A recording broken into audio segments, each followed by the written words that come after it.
So fire behavior is something that individuals that are actually conducting the fire boss, or other individuals that are participating in the fire pay close attention to. Fire behavior, simply put, is just how the fire is reacting to the environmental conditions, but also the fuel that is present on the prescription area. So humidity, wind speed, the amount of fuel, the dryness of that fuel, how they react with one another. Is the fire safely going to be able to be conducted or carried out, or do we need to make a call and say that it may not be safe to actually conduct that fire today?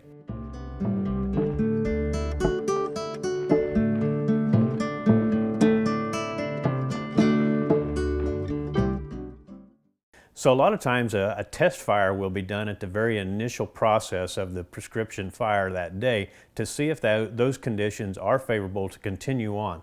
If so, the fire boss then will make that call, and then those particular elements or the procedures in which have been laid out in the prescription plan or the burn plan can go ahead and be carried out one by one. Again, the real measure here is, can it be done safely? So the fire boss has to be able to discern, are those conditions favorable? Is the weather, the fire behavior that is being conducted as a part of that burn, are they safe to continue? So what Doug Spencer is demonstrating right now, Fred Cummins, the Plant Material Center manager, just lit what they call a test fire in the very southwest corner of this plot. And what they're trying to do is just to see how the wind is actually moving the smoke, is it lifting up and away from the actual burn unit. And so after they are satisfied with the wind direction and how the smoke is coming up off the burn, then they will progress with the actual ignition of this plot to be exposed to fire.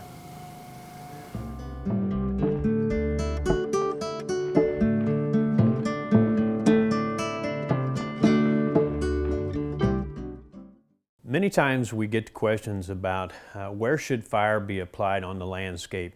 Is it just a practice that is used in the tallgrass prairie, or should it be used, or has it been properly used and even historically used in other places? When you look at the state of Kansas, we have several different types of plant systems or plant communities in place. The tallgrass prairie on the eastern side certainly is where we see a fire culture very well established, but also even in the middle part of the state, in what we would call the midgrass area, we are starting to see more emergence of more frequent use of fire, prescribed fire to be exact. But even in the shortgrass prairie to the west, prescribed fire was something that has not only been practiced in recent years, but we can see historically that fire was a part of that ecosystem as well. The frequency being the difference. When we get into a higher rainfall area like the eastern part of the state of Kansas, fire is used typically more frequently, because we also have other threats that are common there as well, from woody invasion to other types of species that are non-native. The use of fire, even the frequency of fire, may be able to deter those plant communities and keep them more historic in nature. In the middle part of the state, we might see that particular area be using fire every 5 to 10 years, and maybe in the shortgrass region every 10 to 20 years. But make no mistake, fire is a historical part of these plant communities and the range properties or the rangeland that we see across the state of Kansas. So what actually is being demonstrated here is the differences in two different fuel loads. One that we are closest to is probably 2 to 3 feet, maybe closer to 3 feet average height, consistent fuel. Whereas the one on the back side or to the west is probably closer to a foot, foot and a half tall, maybe half, a little bit finer fuel, maybe not quite as coarse, trying to demonstrate the rate of spread or fuel loading that can occur when you're on a burn, and just how quickly things, or how differently they'll burn one versus the other. The other unit with the shorter fuel to the west of us, you can see the progression of that is considerably slower. It's probably maybe close to 50 to 75 yards behind. Flame lengths are probably in the range of 3 to 4 feet versus 15 to 20 feet on the heavier fuel. The burn unit nearest to us might resemble something close to Conservation Reserve Program native grass seedings that have a lot of fuel that is unconsumed by cattle or grazing, and so you've got a lot of standing residual from last year's growth. versus the other plot being probably more similar to a grazed unit of rangeland, that the fuel is still consistent but not nearly the volume of fuel that was being burned in the nearest unit to us.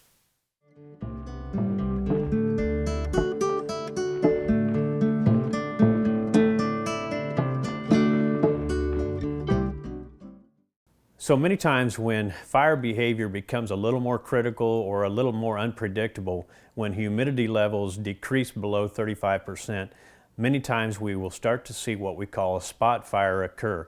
And that simply is the embers or something that is a burning material may leave the actual burn area and travel across an area into other fuel loads that are conducive to actually catch on fire and then ignite and burn maybe out of control. Spot fires typically become an issue when the humidity levels get below 35%. Then the distance in which that ember can actually travel through the air, still able to ignite other fuel, can happen. And so when that happens, we try to minimize at least the area that could be exposed to that, or stop the fire if at all possible. Once fire has escaped what the prescription area might be, then the direct attack to that, or being able to extinguish that fire, becomes a priority, or at least to be able to safely protect areas downwind or at least downrange from that fire become an issue. Always when you're fighting fire, you're attacking it from the behind, always being in the black, never be trying to address or to be aggressively attacking the fire while you're actually standing in the fuel load itself. So be in the black, and many times you may have to back away and then determine where you're actually going to try to extinguish that fire.